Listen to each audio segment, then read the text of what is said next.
y a des hauts et des bas, parce qu'il faut arriver à trouver chacun sa place au sein du projet. Faut accepter que l'un remet parfois en un coup une casquette différente de celle qu'il avait quelques instants plus tôt. Mais l'essentiel, c'est de continuer à parler, de continuer à créer une bonne ambiance. Et je trouve qu'à Studio Impro, c'est plutôt réussi. Ouais, il faut que le scénario soit assez complexe. Ah oui, et comme en plus c'est un rapport. C'est obligé d'être écrit d'abord. Vu que c'est le jingle. Je suis hyper contente C'est qu'on vrai, ait ça. t'as raison. On fera un autre petit moment de bonheur. Je continue.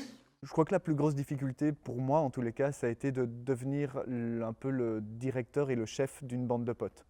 Même s'ils ont été très cool à ce niveau-là, ça a été difficile pour moi de passer du rang d'ami à, on va dire, metteur en scène, même si c'est un spectacle d'impro. Voilà, c'est moi qui, entre guillemets, donne les ordres, et ça, c'est pas ce que j'apprécie le plus. Néanmoins, il faut quelqu'un pour le faire. Une dernière et puis j'arrête, je jure. C'est la toute dernière. On peut peut-être faire encore une dernière. Toi, tu veux une dernière? Tu veux une dernière, toi? Toi, tu veux une dernière? Il est souvent très nerveux. Avant les méga studios impro, il est très nerveux. Mais en général, il est un peu nerveux, mais il a envie de s'amuser. Donc voilà, il nous communique un bon stress. Et c'est un bon directeur, hein, il gère bien.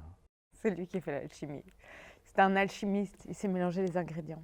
Vincent porte mine de rien le spectacle depuis la création et franchement toute l'équipe le remercie pour ça parce que c'est quand même grâce à lui qu'on a cette chance de toujours participer à ce spectacle qui fonctionne et c'est vraiment grâce à Vincent. Il a ce côté incroyable, indescriptible de se donner à fond pour que tout marche et de bien choisir les gens avec qui il travaille. Et il a ce sérieux et en même temps cette détente qui permettent de faire un chouette boulot. Si les gens apprécient et reviennent voir le spectacle, en parlent à leurs amis, c'est sans doute pas pour voir autre chose la fois suivante.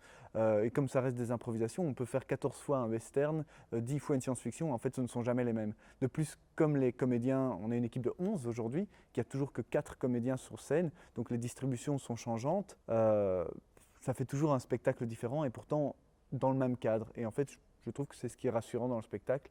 Et donc, concrètement, les seules évolutions que le spectacle a connues, c'est on a vu plus grand, on a installé des écrans géants, on a été dans des salles plus grandes, on a invité des jouteurs d'une autre ligue à titre exceptionnel. Mais ce sont des événements plus sur la forme que sur le fond. Le fond, on a toujours respecté vraiment cette idée de base.